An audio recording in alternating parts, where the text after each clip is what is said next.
আমার সম্মুখে উপস্থিত দিনদার ইমানদার মুসলমান মুত্তাকি ভাইরা, পর্দার আড়ালের মা ও বোনেরা, রাস্তাঘাট দোকানপাট থেকে দূর দূরান্ত থেকে পৃথিবীর বিভিন্ন প্রান্ত থেকে বিভিন্ন সোশ্যাল মিডিয়ার মাধ্যমে আমাদেরকে যারা দেখছেন, সকলকে উদ্দেশ্য করে সালাম আরজ করে আলোচনায় প্রবেশ করছি।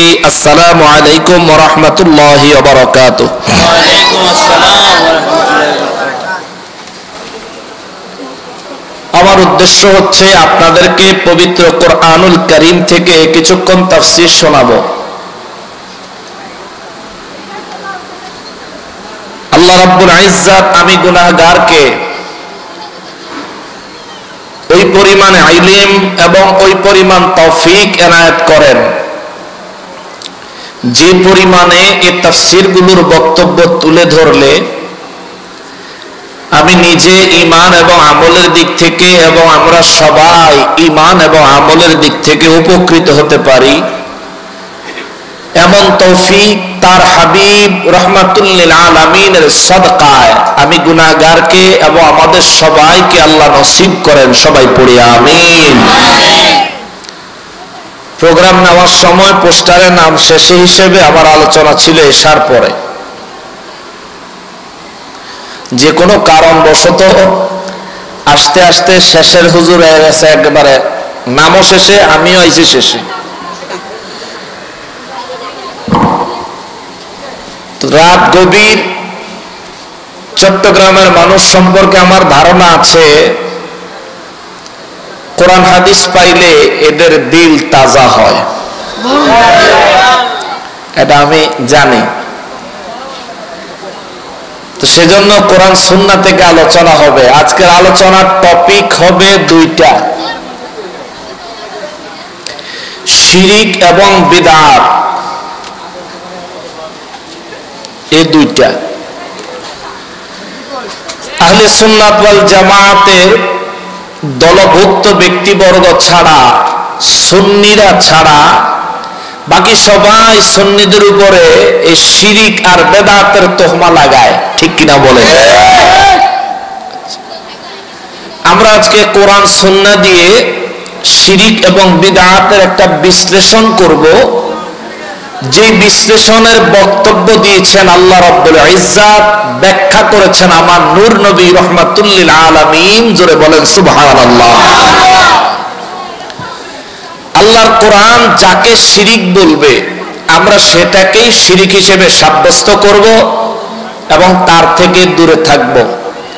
নবীর সুন্নাহ মোবারক যেই জিনিসটাকে, যেই কাজকে বিদআতে সাইয়্যিআ সাব্যস্ত করবে আমরা ওই কাজটা বর্জন করব, তার থেকে দূরে থাকব। কোনো অসুবিধা আছে?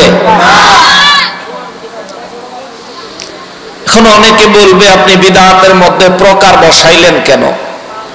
ভাই, প্রকার আমি বসাই নাই, যারা বিদআতের ব্যাখ্যা লিখছেন তারাই প্রকার করছেন। আপনি হয়তো জানেন না, বিদআতের মধ্যে কিছু বিদআত আছে বিদআতে ওয়াজিবা, এমন কিছু বিদআত আছে যেগুলো না থাকলে ইসলামই থাকতো না, আস্তে আস্তে বিলীন হয়ে যাবে। ওই বিদআতগুলোর মধ্যে সর্বপ্রথম উল্লেখযোগ্য বিদআত হলো ছাপানো কোরআন শরীফ। সাহাবায়ে কেরামের জামানায়, নূর নবী রাহমাতুল লিল আলামিনের জামানায় ছাপানো কোনো কোরআন শরীফ ছিল না। এখনকার জামানায় যে ছাপায় এটা হলো বিদআত, কিন্তু এটা বিদআতে ওয়াজিবা। এই বিদআত না করলে, কোরআন ছাপানো বন্ধ করে দিলে হাফেজ তৈরি হওয়া বন্ধ হয়ে যাবে, ঠিক কিনা বলেন? এতে করে আস্তে আস্তে আল্লাহর এই জমিন থেকে কোরআন হারায়া যাবে। বিদআত বলে যারা মুখে ফেনা তোলো, আমিও তোমাকে জিজ্ঞেস করতে চাই ভাই, ছাপানো কোরআন শরীফ পইড়াই কি হুজুর হইছো? তো তুমি তো বিদআত পইড়া হুজুর হইছো। তোহমা লাগানোর আগে চিন্তা করবা, ইনশাআল্লাহুল আজিজ বিস্তারিতভাবে আলোচনা আসছে। আমি সরাসরি তাফসিরে ঢুকে যাই, আপনাদের অসুবিধা হবে? আমি গান গুন শুনাই পারতাম না, করে আমার সোজা স্টেট কাট কথা। 1.5 ঘন্টা কোরআন শোনাবো, শুনবেন না? কষ্ট হয়ে যাবে? আর যদি কষ্ট হয়ে যায় তাহলে 1 ঘন্টা করে দিই। 1.5 ঘন্টা শুনবেন? আমার জান থাকে বা যায়, আমি 1.5 ঘন্টা কইছি, 1.5 ঘন্টা শোনাবো ইনশাআল্লাহ। সূরা নিসা কোরআন শরীফের সিরিয়ালের 4 নম্বর সূরা। কোরআন শরীফের সবচেয়ে বড় সূরার নাম হচ্ছে সূরা বাকারা।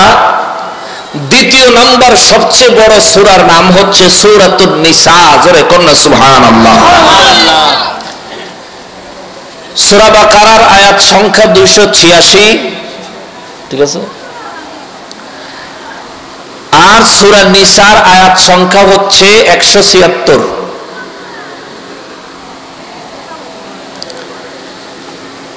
সূরা নিসা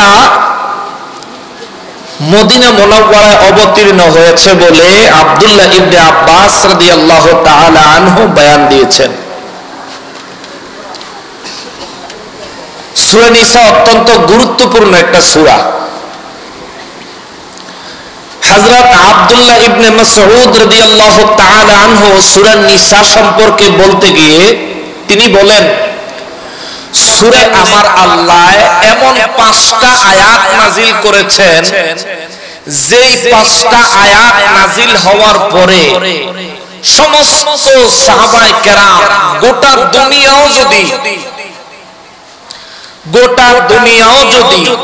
সমস্ত সাহাবায়ে কেরামের কদমে দিয়ে দেওয়া হতো, তবু তারা এত খুশি হইতো না ওই 5টা আয়াতে যত খুশি হইছে। সূরা নিসার এই 5টা আয়াত হলো, আমি আয়াতগুলো বলবো না, এই 5টা আয়াতের থেকে একটা আয়াতের উপর আলোচনা আরম্ভ করব। সূরা নিসার 31 নম্বর আয়াত, সূরা নিসার 40 নম্বর আয়াত, সূরা নিসার 48 নম্বর আয়াত, সূরা নিসার 64 নম্বর আয়াত, সূরা নিসার 103 নম্বর আয়াত। জোরে কোন সুবহানাল্লাহ। আস্তে আস্তে একবার না দিলে তো গরম লাগবে। আচ্ছা ঠিক আছে, থাক থাক থাক থাক থাক। এই 5টা আয়াত, যদি এই 5টা আয়াতের উপর কথা বলি অনেক সময় লাগবে। আমি 64 নম্বর আয়াতে কারিমা থেকে ধরে দেখি কত দূর যাওয়া যায়। আল্লাহ রাব্বুল আলামিন আমাদেরকে সঠিকভাবে বলার এবং বুঝার তৌফিক দান করেন। সবাই পড়ি আমিন। ফাইনালি আলোচনায় ঢোকার আগে 2বার বরকতান দুরূদ শরীফ পড়ে আলোচনায় ঢুকি। মহব্বতে বলেন আল্লাহুম্মা সাল্লি আলা সাইয়্যিদিনা মাওলানা। মহব্বতে বলেন আল্লাহুম্মা সাল্লি আলা সাইয়্যিদিনা মাওলানা মুহাম্মদ ওয়া আলা আলি সাইয়্যিদিনা মাওলানা মুহাম্মদ। সম্মানিত হাজরিন, সূরা নিসার 64 নম্বর আয়াতে কারিমায় আল্লাহ রাব্বুল ইজ্জত বলেন, বিসমিল্লাহির রহমানির রহিম ওয়ামা আরসালনা মির রাসূলিন ইল্লা লিইউতাআ বিইযনিল্লাহ।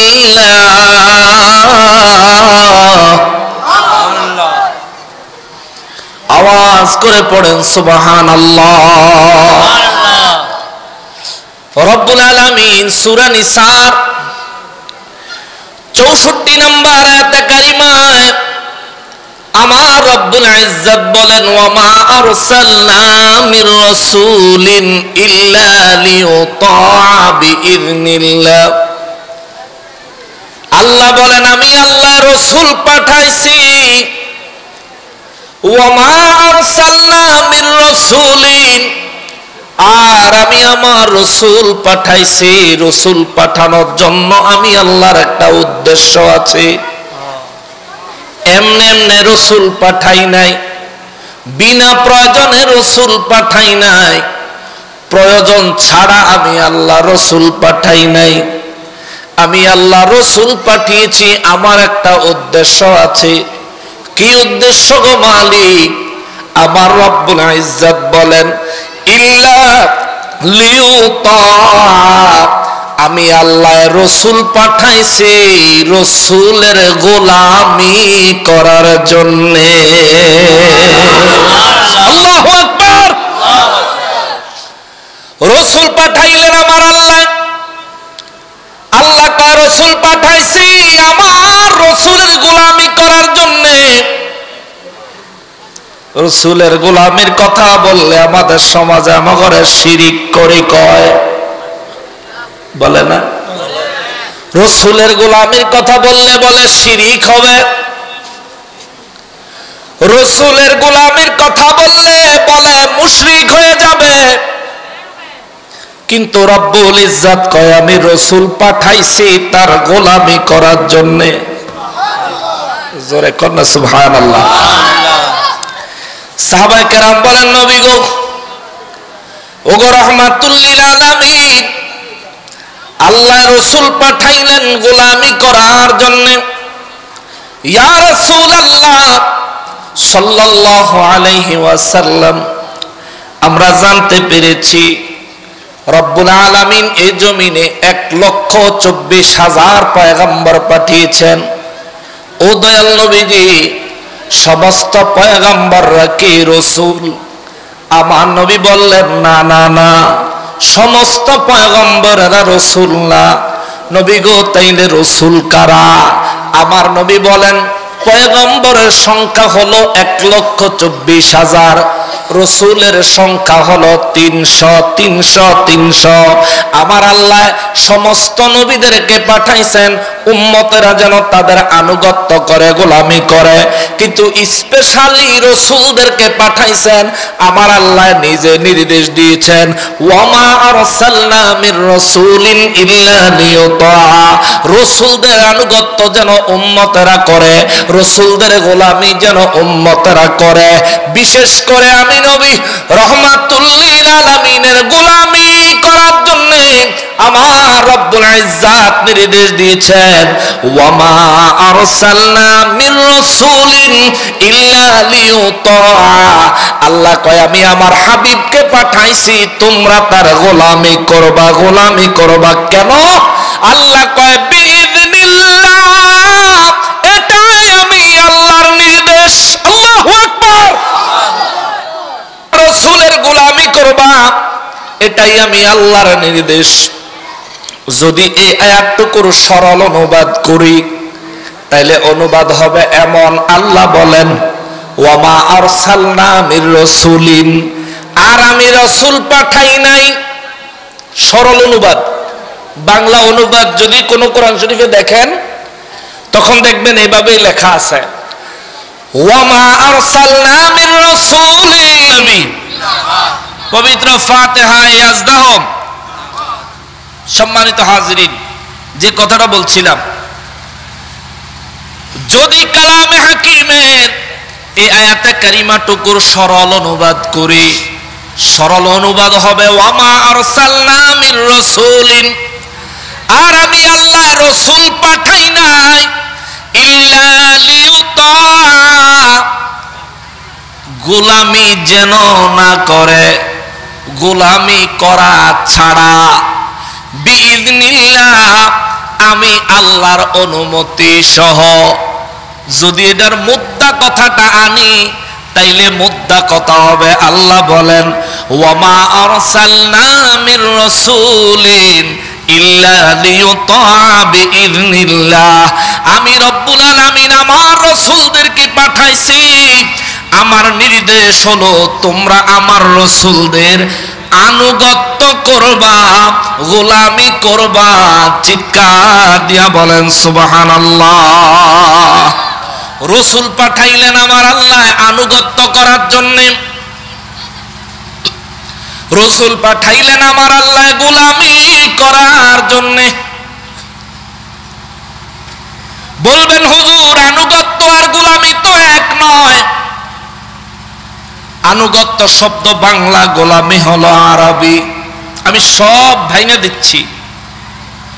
কালকে পিছনে পিছনে কিছু লোক কথা কইন আমি জানি, এখানেও আছে। আপনি পিছনে কথা বলার সুযোগ আমি রাখবো না, আপনি একটু বসেন, প্রত্যেকটা কথার সমাধান দিব ইনশাআল্লাহ। এরপরেও যদি আপনার মনে প্রশ্ন থাকে একটু অপেক্ষা করেন, মুনাজাতের আগে আমি টাইম দিব, আপনি আমাকে বলবেন হুজুর এই জায়গায় বুঝি নাই, আমি আবার বুঝাবো। না অসুবিধা আছে? আমরা কি ঝগড়া চাই? আমরা সমাধান চাই, ঠিক কিনা বলেন? আমরা ঝগড়া চাই না। গোলামি শব্দটা আরবি, আনুগত্য শব্দটা বাংলা। তাইলে আমি এখানে গোলামি এবং আনুগত্য বললাম কেন? যদি গোলামির অর্থ নেন, গোলামি শব্দের অর্থ হলো এমন ভাবে আনুগত্য করা, এই আনুগত্যের বাইরে তার আর কোনো কাজ নাই। গোলাম যদি আপনি রাখেন, গোলামের কাজ হলো আপনি তাকে যা নির্দেশ দিবেন সে তার উপর আমল করবে, ওই কাজটাই করবে, কিছু বেশিও করবে না, কিছু কমও করবে না, ঠিক কিনা? কথা বলেন ঠিক কিনা? গোলামের কাজ হলো যা নির্দেশ হবে তা করবে, যা করতে নিষেধ করা হবে তা বাদ দিবে, যতটুকু করতে বলবে ততটুকুই করবে। এইবার আমার রাসূল সাল্লাল্লাহু আলাইহি ওয়াসাল্লামের ক্ষেত্রে আনুগত্যের কথাটা আমি গোলামির অর্থে কেন নিলাম? কারণ হলো আমার আল্লাহ কুরআনুল কারীমে আরেক জায়গার মধ্যে আল্লাহ বলেন, বিসমিল্লাহির রহমানির রহিম, মা আতাকুমুর রাসূলু ফাখুযুহু ওয়া মা নাহাকুম আনহু ফাতাহু। আমার রাসূল তোমাদেরকে যা করার নির্দেশ দেয় তোমরা তা করো, যা করতে নিষেধ করে তোমরা তা বর্জন করো। চিৎকার দিয়া কোন আল্লাহু আকবার। কথাটা কার? জোরে বলেন না কার? কথাটা কার? আল্লাহ কয় আমার রাসূল যা করতে বলে, যা করতে নির্দেশ দেয় তোমরা তা করবা। আল্লাহ কয় আমার রাসূল যা করতে নিষেধ করে তোমরা তা বর্জন করবা। ও মুসলমান, কিছুক্ষণ আগে আমি গোলামের ব্যাখ্যা দিয়েছি। গোলামের ব্যাখ্যা হলো যা নির্দেশ দিবে তা পালন করবে, যা করতে নিষেধ করবে তা বর্জন করবে, যা যতটুকু নির্দেশ দিবে তা ততটুকুই করবে, বেশিও করবে না, কমও করবে না। এইটা যদি গোলাম হয়, আরে গোলামের ব্যাখ্যা তো আমার আল্লাহ নিজে কুরআনুল কারীমে বলে দিয়েছেন। আল্লাহ কয় ওয়া মা আতাকুমুর রাসূলু ফাখুযুহু ওয়া মা নাহাকুম আনহু ফান্তাহু। সূরা নিসার 64 নম্বর আয়াতে আল্লাহ কয় রাসূল পাঠাইছে আনুগত্য করার জন্য। আনুগত্যটা কেমন হবে? রাসূল যা করতে নির্দেশ দিবে তা করবা, যা করতে নিষেধ করবে তা তোমরা বর্জন করবা। এখানে কয় আনুগত্য, কিন্তু আল্লাহর ওই আয়াতে কারিমায় কয় গোলামি গোলামি গোলামি গোলামি। এই জন্যই তো সুন্নিরা কয় নবীর আনুগত্য, নবীর গোলামি করার জন্যই আমার আল্লাহ আমার নবী সহ সমস্ত রাসূলদেরকে পাঠাইছেন। চিৎকার দিয়া কোন সুবহানাল্লাহ। এইটুকু বুঝছেন? এইটুকু বুঝছেন? কথা বলেন না কেন? না বুঝলে কোন বেলে বুঝি নাই, আবার ওয়াজ করুন। এইটুকু বুঝছেন? নবীর আনুগত্য করতে হবে। আল্লাহ বলেন আমি রাসূল পাঠাইছি গোলামি করার জন্য। তাও গোলামি তুমি নিজের থেকে করবা এমন না। আল্লাহ কয় বিইজনিল্লাহ, আমার রাসূলের গোলামি করা এটা আমি আল্লাহর নির্দেশ। জোরে কর সুবহানাল্লাহ, আরো জোরে কর সুবহানাল্লাহ। নবীর গোলামি করার নির্দেশ কার? জোরে বলেন কার?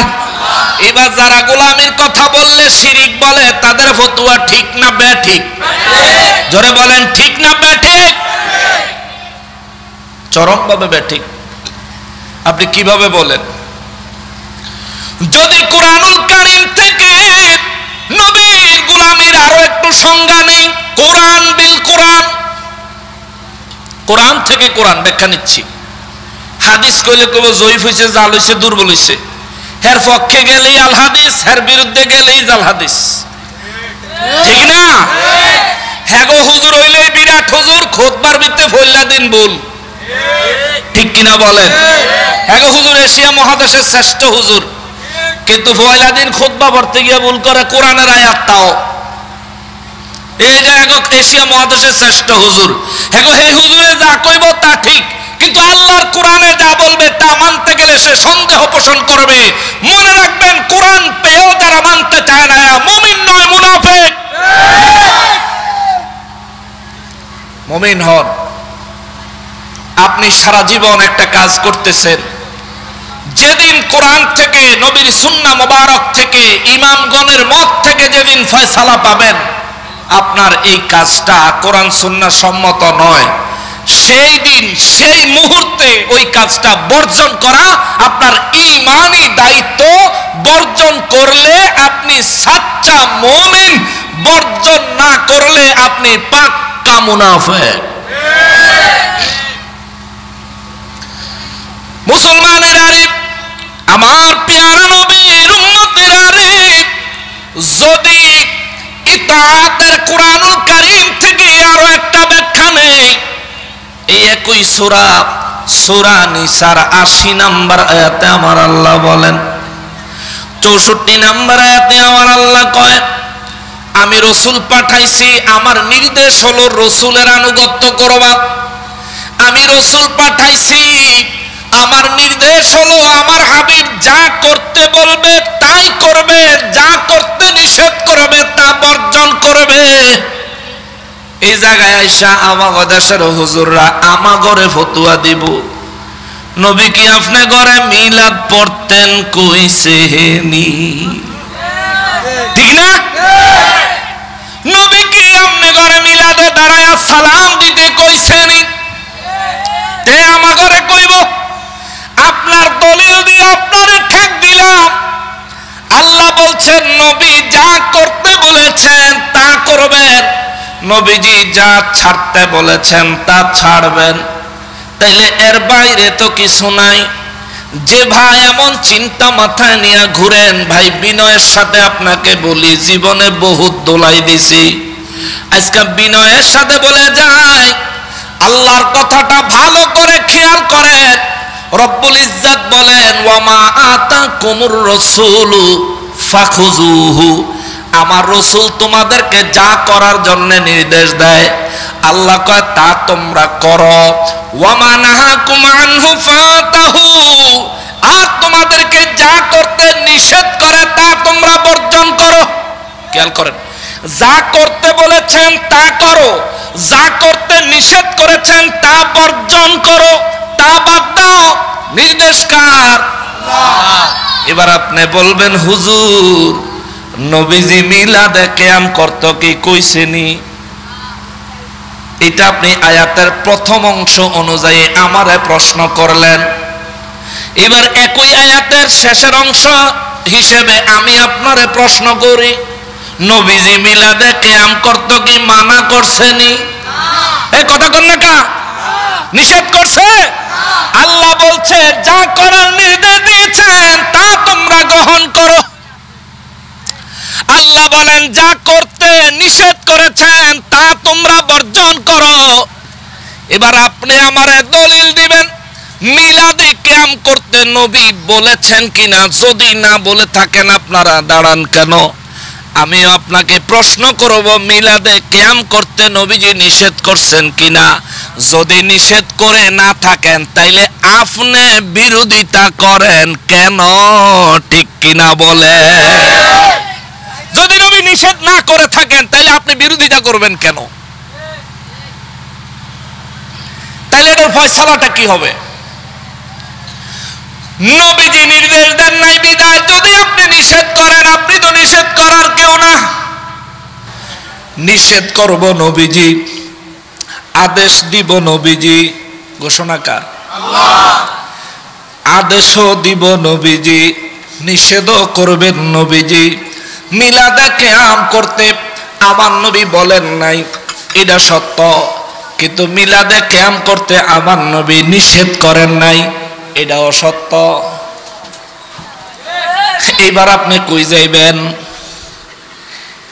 কুরআনুল কারীম ছাপাইতে আমার নবী নির্দেশ দেয় নাই, ছাপানো কোরআন শরীফ পড়ার জন্য আমার নবী নির্দেশ দেয় নাই। আপনি পড়লেন কেন? বাজার থেকে টাকা দিয়া কোরআন কিনলেন কেন? বাজার থেকে টাকা দিয়া কোরআন শরীফ ছাপানো কিনলেন, তাইলে বুঝেন আমরা যদি মিলাদে দাঁড়ায়া নবীরে সালাম দেই এটা যদি বেদাত হয়, এটা তো ফ্রি। ছাপানো কোরআন শরীফ আপনি তো বেদাত টাকা দিয়া কিনে আনছেন। আপনি টাকা খরচ করে বেদাত কিনে আনছেন। কিন্তু আমি প্রথমেই বলেছি কোরআনুল কারীম ছাপানো বর্তমানে বিদআত হলো, বিদআতে ওয়াজিবা হয়ে গেছে, নাইলে আস্তে আস্তে কোরআন বিলীন হয়ে যাবে। হাদিস শরীফের কিতাবগুলি ছাপানো বিদআত, কিন্তু বিদআতে ওয়াজিবা হয়ে গেছে। এগুলো যদি বন্ধ করে দেয় ইসলামী শিক্ষা আস্তে আস্তে বিলীন হয়ে যাবে। অতএব পাগল হইয়া যায়েন না, খালি মিলাদের কিয়ামের বিরুদ্ধে ফতুয়া লাগানোর লাগা, বেদাত বেদাত চিৎকার দেওয়ানোর লাগা পাগল হইয়া যায়েন না ভাই। আমরা মিলাদে কিয়াম করি আপনার বাবার সম্পদ দখল করার জন্য না, দয়াল নবীজিকে একটু তাজিম করার জন্য। আমরা মিলাদে কিয়াম করি আপনাকে আঘাত দেওয়ার জন্য না, আল্লাহ এবং তার রাসূলকে খুশি করার জন্য। ভাই এটাই। আপনি যে পড়েন না, আমরা কোনোদিনও আপনারে জোর করি না, ঠিক কিনা বলেন? আপনি যে পড়েন না আপনাকে কোনোদিনও আমরা জোর করি না। আপনি যেমন 2-4-5 জন লইয়া সমাজে জোর দেখাইতে চান, ইচ্ছা করলে আমরাও কিন্তু পারি, কিন্তু দেখাই না। কেন জানেন? আপনাদেরকে আমাদের সমকক্ষ মনেই করি না। লাগমু তো এমন বেড়ার লগে যে বেড়ার লগে লাইগা হারলেও ইজ্জত থাকে, ছাগল ফাগলের লগে লাইগা কোনো লাভ। ও ভাই আমি তো আপনাকে জোর করি না, তাইলে আপনি আমাকে এটা বাদ দেওয়ার জন্য এমন জোর করতেছেন কেন? আপনি তো রসুল না, আল্লাহ তো আপনাকে এই দায়িত্ব দেয় নাই। আল্লাহ এই দায়িত্ব দিয়েছেন রসুলকে। কি? ওয়ামা আতাকুমুর রাসূলু ফাখুযুহু, আমার হাবিব যা করতে নির্দেশ করেছেন তোমরা করো। ওয়ামা নাহাকুম আনহু ফান্তাহু, আমার হাবিব যা করতে নিষেধ করেছেন তা তোমরা বর্জন করো। এই আয়াতের প্রথম অংশ দিয়া যদি আপনি আমার দিকে বিদআতের আঙ্গুল তোলেন একটা, আমিও আপনাকে বলবো আপনার দিকেই বিদআতের আঙ্গুল 3টা। মসজিদ টাইলস করলেন কেন? মসজিদে এসি লাগাইলেন কেন? মসজিদে ফ্যান লাগাইলেন কেন? মসজিদে বিদ্যুতের লাইট ব্যবহার করলেন কেন? মসজিদে তো জাঁকজমক পূর্ণ করলেন কেন? ইমামতি কইরা মাস শেষে বেতন নিলেন কেন? মাদ্রাসার শিক্ষকতা করে মাস শেষে বেতন নিলেন কেন? এই সবগুলি কেনর উত্তর দেন, মিলাদে কিয়ামের উত্তর আমি দিতাছি, কথা কোন ঠিক কিনা? মুসলমানেরা রে, আমার প্যারা নবীর উম্মতেরা রে, যেই কথাটা বলতেছিলাম রে বাবা, কোরআনুল কারীমে নবীর গোলামের কথা আমার আল্লাহ সূরা নিসার 64 নম্বর আয়াতে আমার আল্লাহ বললেন, ওয়ামা আরসালনা মির রাসূলিন ইল্লা লিইউতা বিইذনিল্লাহ, আমি আল্লাহ রাসূল পাঠাইছি কারণ রাসূলের গোলামি করবা, এটা আমি আল্লাহর নির্দেশ, আমি আল্লাহর নির্দেশ। সাহাবায়ে কেরাম নবীজি রাহমাতুল লিল আলামিনের দরবারে হাত জোড় করে কাকুতি বিনতি লইয়া আমার নবীজিকে জিজ্ঞেস করেন, নবী গো, আল্লাহ বললেন আপনার গোলামি করার জন্য, আনুগত্য করার জন্য। ইয়া রাসূলুল্লাহ সাল্লাল্লাহু আলাইহি ওয়াসাল্লাম, আপনার আনুগত্য আমরা অবশ্যই করব, অবশ্যই করব, কোনো সন্দেহ নাই গো নবীজি। কিন্তু আল্লাহ যে নির্দেশ দিলেন আপনি নবীর আনুগত্য করার জন্য, আপনার আনুগত্য যদি করি আমরা কি পাবো? আল্লাহ আমাদেরকে কি দিবেন? আমার আল্লাহ সূরা নিসার 80 নম্বর আয়াতে কারিমা নাজিল করে বলেন, হুজুর সাহাবায়ে কেরামের এই প্রশ্নটার আমি আল্লাহর পক্ষ থেকে উত্তর দেন। প্রশ্নের উত্তরটা কি দেখেন আমার আল্লাহ কত মধুর ভাবে বলেছেন। আল্লাহ বলেন, বিসমিল্লাহির রহমানির রহিম, মান ইউতি'র রাসূল ফাকাদ আতাআল্লাহ। আল্লাহু আকবার।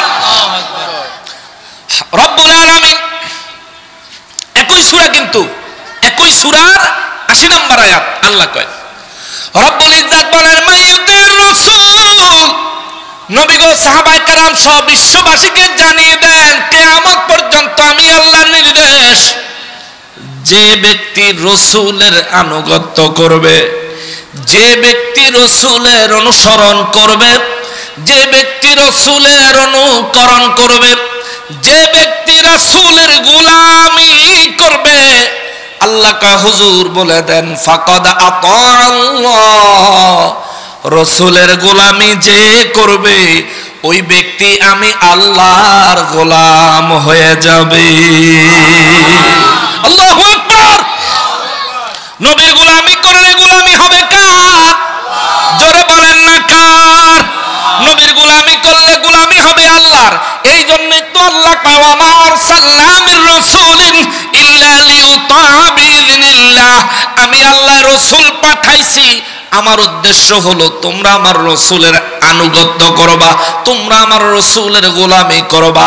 আজকের পর থেকে কেউ যদি বলে রাসূলের গোলামির কথা বললে শিরক হবে, কেউ যদি বলে রাসূলের গোলামি করতে চাইলে মুশরিক হয়ে যাবে, এই ব্যক্তির ফতোয়াটা আর জীবনে কোনোদিন কানে নিবেন নিবেন? আমি কিন্তু এখনো হাদিস শরীফে যাই নাই, টোটালটা কোরআন শরীফ থেকে উত্তর দিছি, টোটালটা। এইবার আসেন নবীর আনুগত্য কেমন ভাবে করতে আমার আল্লাহ কয়। তারা কইব নবীরে একেবারে সম্মান দিতে দিতে আল্লাহর বলে উপরে দিয়ে উঠে লিস। হায় রে মানুষ, এই ব্যাক কলের তো একটা ক্লাস আছে, তুমি একেবারে ক্লাস ছাড়া ব্যাক কল। আল্লাহর আবার উপরে দিয়ে উড়ে কেমনে? আল্লাহর কি কোনো সীমানা আছে? আল্লাহ তো অসীম। আল্লাহ কি? কথা বলেন না, আল্লাহ কি? তাহলে আপনি যে বললেন আল্লাহর উপরে দিয়ে উড়ে লেছে, আপনার কথাটা শিরিক, এটা মুশরিকি বাক্য, ঠিক কিনা বলেন? আরে নবীজিকে যত তাজিমি করা হয় না কেন, যত সম্মানী দেওয়া হয় না কেন, রব্বুল ইজ্জতের চাইতে অধিক কখনোই হবে না, ঠিক কিনা বলেন? তুমি কিসের সাথে কি মিলাও মিয়া? যার বগলের তলে বেড়া যেন যায় হেনই শুটকির গন্ধ পায়, নিজের চরিত্রে শিরিক আর শিরিক, শিরিক আর শিরিক। এই জন্য সুন্নিদের আমল আকীদার মধ্যে তুমি গিয়ে শিরিক খোঁজো ভাই, এই শিরিকের চশমাটা হালাইয়া নবীর মহব্বতের চশমা কিনা বলে, প্রেমের চশমা লাগা বেড়া। আল্লাহ এই সৃষ্টি জগৎ সৃষ্টি করেছেন নবীর প্রেমে প্রেমে প্রেমে, ঠিক কিনা বলেন? ফতুয়ার লাগা না, প্রেমের কারণে।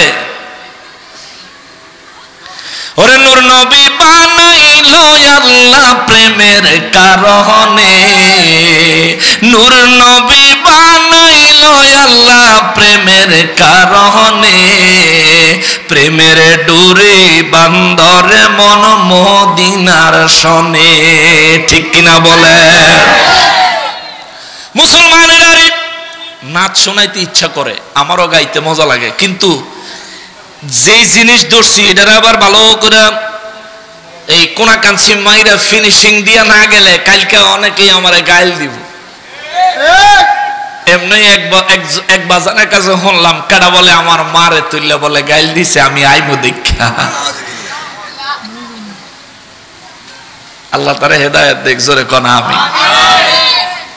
আমার মারে তুললে তুই গালি দেশ বেটা, তোর মাও মা, আমি সম্মান করি, আমার মাও মা। আমার মা একটা সন্তান জন্ম দিছে, সে আজকে এখানে, তুই আজকে ওখানে, তুই কার লগে কি জোড়া দেশ? আমারে তুই মার, আমি মাইন্ড করবো না, কিন্তু আমার মাকে তুলে গালি দিবি না। আমার মার গর্বের দাম আছে। তোমার মাকে সম্মান করি, কিন্তু তোমার মায়ের জিন্দেগি ব্যর্থ। তোমার মতো বকলম কুলাঙ্গার জন্ম দিছে। তুমি আলেমকে গালি দাও কোন সাহসে ভাই? একজন হক্কানি আলেমকে কেউ গালি দিলে ঘরের স্ত্রী তালাক হয়ে যায়। এখন তুমি আমাদের যদি প্রমাণ করতে না পারো যে আমি বাতিল, তুমি যদি প্রমাণ করতে না পারো যে আমি ইসলাম থেকে খারিজ ব্যক্তি, তাহলে তুমি আমার গালি দিছো, তোমার বউ তালাক, বউর লগে থাকো না, হুজুর ঘরে দিয়ে ঠিক করে লইও। কেন এরকম করো? আমি আইসি তো, আবার আইমো, যখন দরকার হইব তখন আইমো। সারা বাংলাদেশ ঘুরে বেড়াই, তোমাদের হুজুরদেরকে খুঁজে বেড়াই। কয়েকদিন আগে শেরপুর ডিসি অফিসে গিয়ে 2.5 ঘন্টা বয়ে আসছিলাম, তোমরার বাপের আসে নাই। 2.5 ঘন্টা বসেছিলাম ডিসি সাহেবের অফিসে, শেরপুর সদরে, জামালপুর শেরপুরে। মুফতি আলাউদ্দিন জিহাদি সাহেব, হাসনাইন আহমদ আল কাদেরী সাহেব, আমরা এক ঝাঁক ওলামায়ে কেরাম ডিসি সাহেবের আহ্বানে আমরা সেখানে গিয়ে উপস্থিত হয়েছি, কিন্তু তোমাদের আলেমরা আসে নাই। পাগলামি করিস না ভাই, ইসলাম কোনো দলাদলির বিষয় নয়, এটা প্রেমের বিষয়, মহব্বতের বিষয়। জোরে কন্যা সুবহানাল্লাহ। কে প্রেমটা কেমন হইতে হবে? প্রেমের কথা বললে হয়তো ভাই তুমি কইবা যে ন্যায় হইলে মানি, অন্যায় হইলে মানি না, তুমি এটা কইবা। শরীয়ত সম্মত হইলে মানি, শরীয়ত সম্মত না হইলে মানি না। ও ভাই, মসজিদ ভাঙা কিংবা আগুন দিয়া জ্বালায়া দেওয়া এটা কি ন্যায় কাজ না অন্যায়? জোরে বলেন না কেন? মসজিদ ভেঙে ফেলা, মসজিদে আগুন দেওয়া এটা অন্যায়, আমরা বুঝি। সাহাবায়ে কেরাম বুঝে নাই? কথা কেনা বুঝে নাই? মসজিদে জেরার নামে একটা মসজিদ আল্লাহর রাসূল নির্দেশ দিছে ভাঙ্গা জ্বালায়া দাও। সাহাবায়ে কেরাম প্রশ্ন করে নাই হুজুর কেন, সাথে সাথে গেছে, ভাঙছে, আগুন দিয়া জ্বালায়া দিছে। আল্লাহু আকবার। এটার নাম ইসলাম।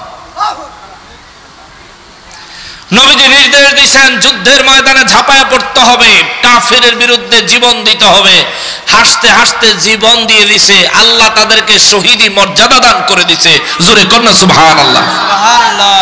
এটার নাম ইসলাম, প্রেমের নাম ইসলাম ভাই। শত্রুতা আর হলো সব জায়গার দলিল খোঁজেন, তাহলে আপনার কাছে আমি কয়েকটা দলিল খুঁজে দিয়ে যান। ওয়াইস করণী রাদিয়াল্লাহু তাআলা আনহু যে দান মোবারক ভাঙছিল, এটা সওয়াব হইছে না গুনাহ হইছে? হ্যাঁ, কি হইছে? এটা শরীয়তের কোন দৃষ্টিতে সওয়াব হইছে? তুমি আমার দলিল দাও। পণ্ডিতি যে করো মিয়া, পাগলামি করো না। মনে করো না তুমি দুনিয়াটা সব বুঝো, আর মনে করো না দেশটা খালি তোমার বাপের আর আমরা উড়ে আইছি। আমরা উড়ে আসি নাই। এই জমিন আল্লাহর ওলিদের জমিন, আমরা এখন ওলিদের পক্ষে আছি। ইসলাম, মুসলমান, জমিন, দেশ, রাষ্ট্র আগে আমাদের, পরে তোমাদের। পাগলামি করো না, পাগলামি করো না। শোনো মুসলমানেরা রে, আমার পেয়ারা নবীর উম্মতেরা রে, এই জন্য আমি বিস্তারিত আকারে প্রত্যেকটা সন্দেহাতীত বিষয়গুলো কোরআনুল কারীমের আয়াতে কারিমা দিয়ে দিয়ে আপনাদের নলেজে দেওয়ার চেষ্টা করতেছি। ইনশাআল্লাহুল আজিজ, যদি মনোযোগ থাকে বুঝবেন, বুঝবেন, বুঝবেন ইনশাআল্লাহুল আজিজ। আমার আল্লাহ কয় ওয়ামা আরসালনা মির রাসূলিন ইল্লা লিইউতা বিইজনিল্লাহ। আমি আল্লাহ রসুল পাঠাইছি, তার কারণ হলো আমি আল্লাহর নির্দেশ হলো আমার রসুলের তোমরা আনুগত্য করবা, গোলামি করবা। এই গোলামি কেমন হবে? এই গোলামির নকশা কেমন হবে? কিভাবে গোলামি করলে যথেষ্ট হবে? আয়াতে কারিমা শেষের অংশে আইসা আমার আল্লাহ কয় গোলামি এমন ভাবে করবা। বিসমিল্লাহির রহমানির রহিম। ওয়ালাউ আন্নাহুম ইযলামু আনফুসাহুম জাউকা, আল্লাহু আকবার।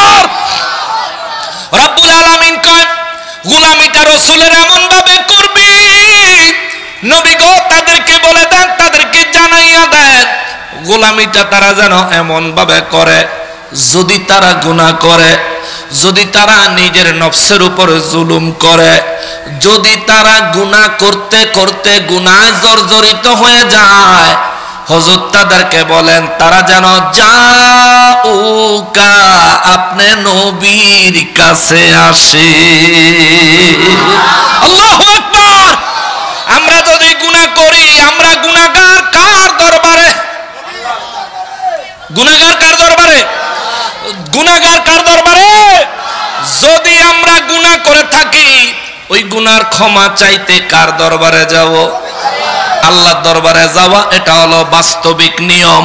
কিন্তু আল্লাহ কয়ে যাইবা যাউকা আমার নবীর দরবারে। জোরে কর, আরো জোরে কর। এখন আমাদের দেশের হুজুররা কয় আল্লাহ ছাড়া অন্য কারো কাছে হাত পাতলে শিরিক হয়। আল্লাহ কয় শুধু হাত পাতন না, গুনাহ মাপ পাইতে হইল নবীর কাছে যাবি। মাফ করব কে? মাফ করবেন কে? রাস্তা দেখায়া দেয় কে? আল্লাহ কয় মাফ পাইবি আমার কাছে না, নবীর কাছে যা, নবীর কাছে যা, নবীর কাছে যা। আল্লাহু আকবার। নবীর কাছে যাওয়ার জন্য আমার আল্লাহ বলেন ওয়ালাউ আন্নাহুম ইযলামু, যদি তুমি নিজের নফসের উপরে জুলুম করো, আল্লাহ কয় যাউকা হুজুর তাকে বলেন সে যেন আপনার কাছে আসে। এখন আপনি হয়তো বলবেন হুজুর কুরআনুল কারীম থেকে বলেছেন আমি দ্বিমত করব না, কিন্তু আমার নবীজির জীবদ্দশায় সাহাবায়ে কেরাম গুনাহ করে আমার নবীর দরবারে গেছিলেন কিনা? আমি আপনাকে একটা দলিল দিয়া যাই, শুধুমাত্র আমার নবীর জীবদ্দশায় নয়, আমার নবীর ইন্তেকাল মোবারকের পরেও আমার নবী রাহমাতুল লিল আলামিনের সাহাবীরা গুনাহ করলে নবীজির রওজা মোবারকের কাছে আইসা কাঁদতো, আল্লাহ তাদেরকে ক্ষমা করতেন। চিৎকার দিয়া কোন সুবহানাল্লাহ। আয়াতে কারিমার আলোকে ইমাম আলা হযরত আজিবুল বরকত শাহ আহমদ রেজা খান ফাজলে বেরলভী রাহমাতুল্লাহি আলাইহি কানজুল ইমান তাফসীরের কিতাবের মধ্যে বাংলা অনুবাদের কানজুল ইমান যদি আপনার কাছে থাকে, বাসায় গিয়ে খুলবেন, সূরা নিসা 64 নম্বর আয়াতে কারিমাটা খুলবেন। এই আয়াতে কারিমার আলোকে একটা শানে নুজুল, এই আয়াতে কারিমার আলোকে একটা একজন সাহাবী, নবীজির একজন সাহাবীর একটা ঘটনা বর্ণনা করেছেন এইভাবে। আমার নবী রাহমাতুল লিল আলামিনের যেদিন ইন্তেকাল হয়ে গেছে, আমার নবী রাহমাতুল লিল আলামিনের ইন্তেকাল মোবারকের পরে মদিনা মুনাওয়ারায় এমনকি সারা দুনিয়ায় খবর হয়ে গেছে, কিন্তু আমার নবীর একজন সাহাবী ছিলেন, নবীজির ওই সাহাবীটা অনেক দূরে গ্রামে থাকতেন। যেহেতু ওই সময় টেলিফোনের ব্যবস্থা ছিল না, মিডিয়ার ব্যবস্থা ছিল না, আল্লাহ পাক ইচ্ছা করে চান নাই ওই নবীর সাহাবীর কাছে, গ্রামের সাহাবীর কাছে আমার নবীর ইন্তেকাল মোবারকের খবর পৌঁছায় নাই।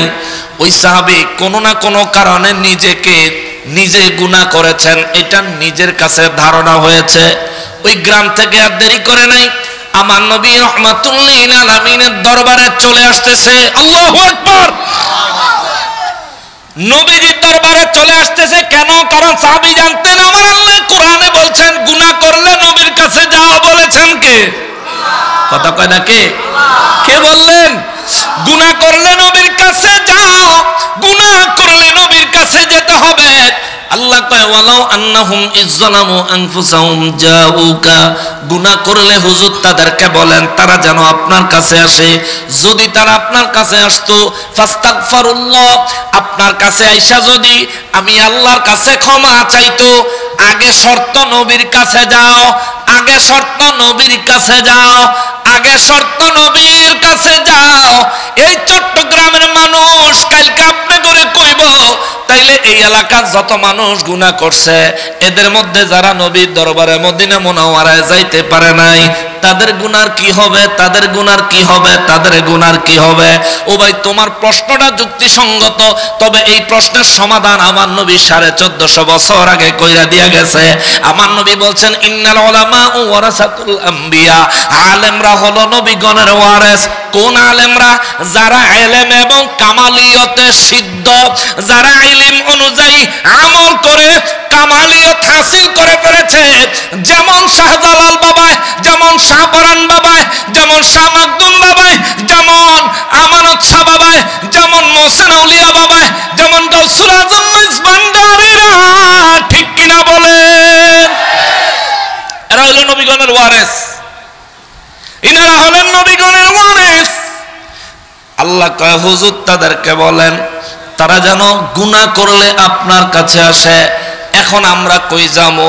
তৌফিক থাকলে মদিনা মুনাওয়ারায় দৌড় দেন, আর যদি তৌফিক না থাকে আল্লাহর ওলিদের দরবারে দৌড়ান। কেননা আল্লাহ কয়, আগে আমার প্রিয় বান্দার কাছে আইবি, পরে আমার কাছে ক্ষমা চাইবি। আগে আমার হাবিবের কাছে আইবি, পরে আমার কাছে ক্ষমা চাইবি। তুই আমার হাবিবের কাছে আইছো, এই আয়া আমার কাছে ক্ষমা চাইলে আমি মাফ করবো না রে। তখনও মাফ করার জন্য আমি আল্লাহ একটা শর্ত লাগাইয়া দিছি। এখনো আমি আল্লাহ একটা শর্ত রাখা দিছি। শর্তটা হলো ওয়াস্তাগফার লাহুমুর রাসূলা। নবী গো, বিশ্ববাসীকে বলে দেন, সারা জীবনে যত গুনাহ করেছেন, গুনার বোঝা মাথায় লইয়া আপনি নবী রাহমাতুল লিল আলামিনের দরবারে আইসা আমি রব্বুল ইজ্জাতের কাছে যদি ক্ষমা চায়, আমি রব্বুল ইজ্জাত কুদরতি ভাবে তাকায়া থাকবো আপনার দিকে। আল্লাহু আকবার। কুদরতি ভাবে আমি আল্লাহ তাকাইয়া থাকবো আপনি নবীর দিকে। যে ক্ষমা চাইছে, আপনি যদি তার পক্ষে আমার কাছে ওয়াস্তাগফার লাহুমুর রাসূলা, আপনি যদি আমার কাছে ক্ষমা চান তার পক্ষে, অর্থাৎ আপনি যদি তার পক্ষে আমার কাছে সুপারিশ করেন, তাইলে আমি আল্লাহ লাওয়াজাদুল্লাহ তাওয়াবা, আমি আল্লাহ তার তওবা কবুল করব, তার জীবনের গুনাহগুলি মাফ করব। রহিমা, এবং আমি আল্লাহ তার জন্য দয়াবান হইয়া যাব। আল্লাহু আকবার। খেয়াল করেন, তিনটা বিষয় এখানে। আমি এরপরে সাহাবীর ওয়াকিয়াতে যাচ্ছি। তিনটা বিষয়। এক হলো গুনাহ মাফ পাওয়ার জন্য নবীর কাছে যাইতে হবে। এটার দ্বারা আমার আল্লাহ কে বুঝাইলেন? আল্লাহ বুঝাইলেন, ও মুসলমান, আল্লাহ বুঝাইয়া দিলেন, যদি আল্লাহর রহমত পাইতে চাও, যদি আল্লাহর দরবার থেকে ক্ষমা পাইতে চাও, তাহলে আল্লাহর প্রিয় বান্দাদের দরবারে যাও। যাউকা, আমার আল্লাহ ডাইরেক্ট নির্দেশ দিয়েছেন, হুজুর তাদেরকে বলেন তারা যেন আপনার কাছে আসে, আপনার কাছে আসে। কিন্তু বড় আফসোস আর দুঃখের বিষয় হলো রে বাবা, আমাদের দেশের মানুষগুলি নাফরমান হইতে হইতে হইতে হইতে এত পরিমাণ নাফরমান হয়েছে রে, হজে গেলেও হাজিদেরকে নবীর দরবারে যাইতে মানা করে, এমন আছে না? না নাফরমান। তো সে আবু জাহেল ভালো আছিল, তো সে আবু জাহেল ভালো আছিল রে।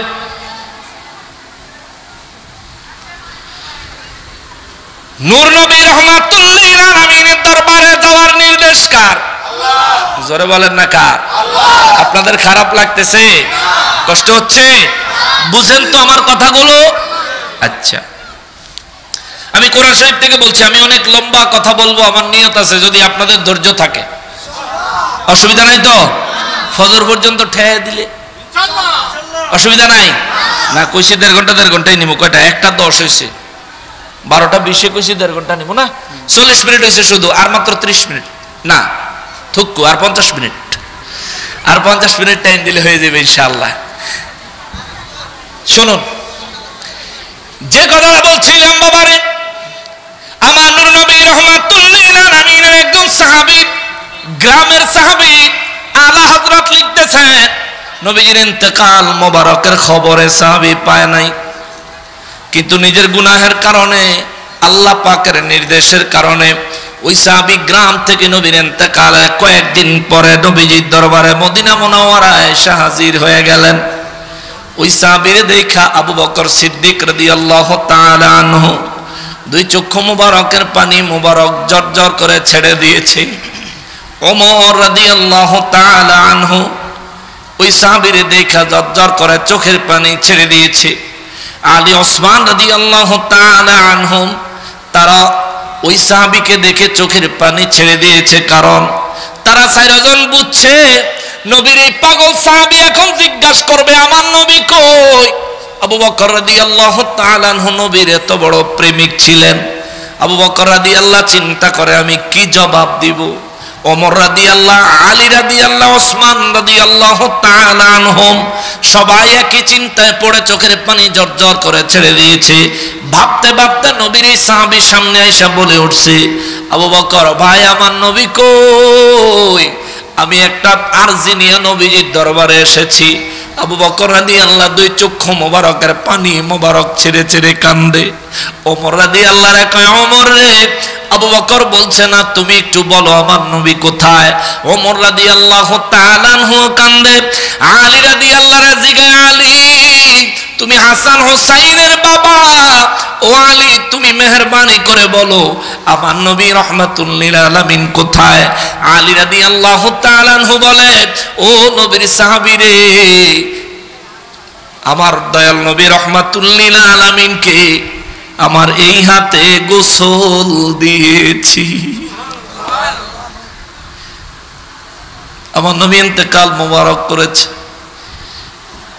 সাহাবী একটা চিৎকার দিয়া বলে আলী নবীজির রওজা মোবারক কোথায়? মসজিদে নববী শরীফের দিকে নবীজির রওজা মোবারক দেখায়া দিল।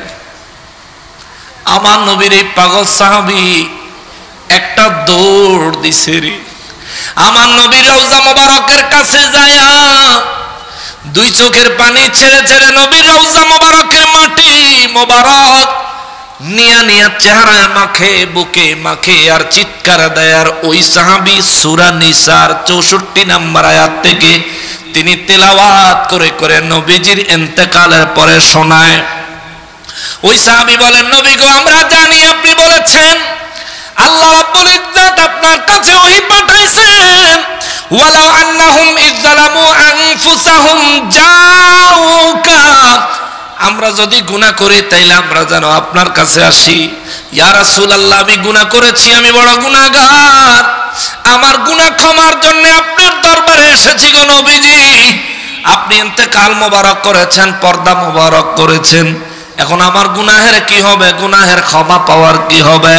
এই কথা বলে বলে নবীজির এই সাহাবী নবীজির রওজা মোবারকের মাটি মোবারক নিয়া চেহারা মোবারকে মাখে, বুক মোবারকে মাখে। আবু বকর রাদিয়াল্লাহু তাকায়া দেখে শিরিকের ফতোয়া দেয় নাই। ওমর রাদিয়াল্লাহু তাকায়া দেখে বিদআতের ফতোয়া দেয় নাই। ওসমান রাদিয়াল্লাহু নবীর যে আলেমের শহর, ওই আলেমের শহরের দরজা যে আলীকে আমার নবী বলেছেন, ওই আলী রাদিয়াল্লাহু তাআলা আনহু তাকায়া দেখে, কিন্তু এই সাহাবীর কাজের বিরুদ্ধে কোনো ফতোয়া দেন নাই, বরঞ্চ সব সাহাবীরা একসাথে কান্না শুরু করেছেন। এমন সময় রে বাবাজি ওই সাহাবীর কান্নায় রওজা মোবারক থেকে আমার নূর নবী ডাক দিয়া কয় পাগলা রে আর কান্দিস না, তোর গুনাহ আমার আল্লাহ মাফ করে দিছে। আল্লাহু আকবার।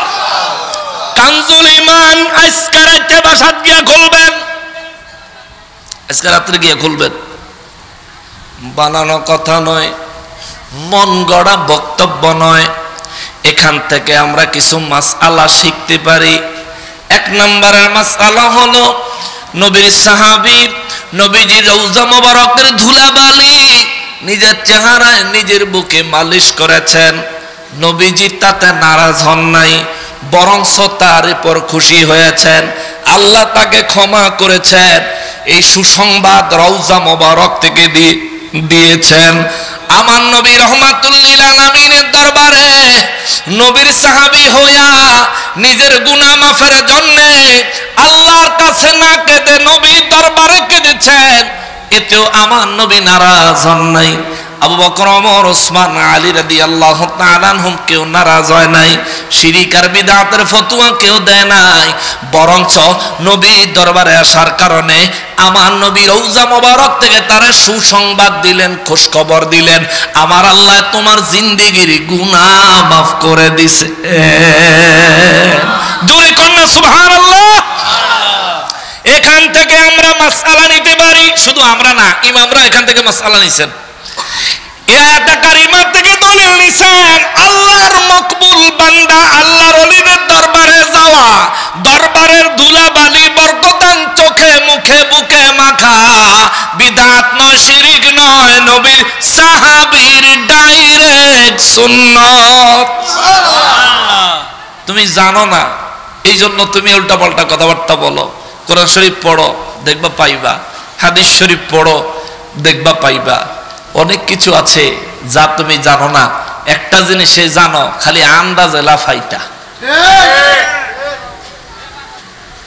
মানুষ হইও, ছাগলের বাচ্চা হইও না। ছাগলের বাচ্চা দুইটা খাইয়া লাফায়, আর একটা না খাইয়া ওই লাফায়। এটা যদি জিগান বেলে কিরে লাফাস কা, জবান খুলতে পারলে কই বয় যে লাফায়, আর লাগে লাফায়, খাইয়া লইছত নি না, খাইছে না খাইছে হুশ নাই। মুসলমানেরা রে, আমার প্যারা নবীর উম্মতেরা রে, মহান রব্বুল আলামিন কালামে হাকিমে সূরা নিসার 64 নম্বর আয়াতে আমার আল্লাহ অত্যন্ত সুন্দর করে বলেছেন, ওয়ালাউ আন্নাহুম ইজ্জালামু আনফুসাহুম জাউকা। আল্লাহ কয়, হুজুর যদি তারা নিজের নফসের উপরে জুলুম করে, গুনাহ করে, তাদেরকে বলেন তারা যেন আপনার কাছে আসে। এই আয়াতের আগের অংশে আল্লাহ কয়, আমি রাসূল পাঠাইছি আমার রাসূলের গোলামি করার জন্য। গোলামিটা কেমন হবে আল্লাহ শিক্ষা দিতেছে। গোলামিটা কেমন হবে? গুনাহ করলেও নবীর কাছে যাইবা, গুনাহ করলেও নবীর কাছে যাইবা, যাই আমি আল্লাহর কাছে ক্ষমা চাইবা। আমি আল্লাহ অপেক্ষা করব তোমার দরখাস্তে। নূর নবী রাহমাতুল লিল আলামিন সত্যায়িত স্বাক্ষর করেন কিনা, নবী তোমার পক্ষে সুপারিশ করেন কিনা, নবীজি তোমার গুনাহগুলি আমি আল্লাহর দরবারে ক্ষমা চাই কিনা।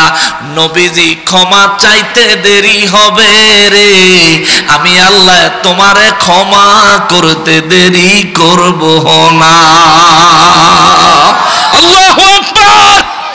নবীর গোলামি, নবীর আনুগত্য, আল্লাহর আনুগত্য, নবীর সন্তুষ্টি, আল্লাহর সন্তুষ্টি, নবী খুশি তো আল্লাহ খুশি, নবী নারাজ তো আল্লাহ নারাজ, নবীর প্রেমিক তো আল্লাহর প্রেমিক, নবীর দুস্থ তো আল্লাহর দুস্থ, নবীর ভালোবাসো, নবীকে ভালোবাসো তো আল্লাহকে ভালোবেসেছো। আল্লাহ কয়, ইন কুনতুম তুহিব্বুনাল্লাহ, যদি তোমরা কেউ আমি আল্লাহরে ভালোবাসতে চাও, হুজুর বলেন ফাত্তাবিউনি, সে যেন আপনার গোলামি করে। ইউহিব্বুকুমুল্লাহ, যে আপনার গোলামি করবে সে আমারে ভালোবাসার চেষ্টা করা লাগবে না। আপনার গোলামি আমার গোলামি হবে, আর আপনার গোলামির মাধ্যমে যখন কেউ আমার গোলাম হয়ে যাবে, ইউহিব্বুকুমুল্লাহ। আল্লাহু আকবার। আমি আল্লাহ 1450 বছর আগে ঘোষণা দিলাম, আমি ওই বান্দাকে আমি নিজে থেকেই ভালোবাসবো। জোরে বলেন সুবহানাল্লাহ।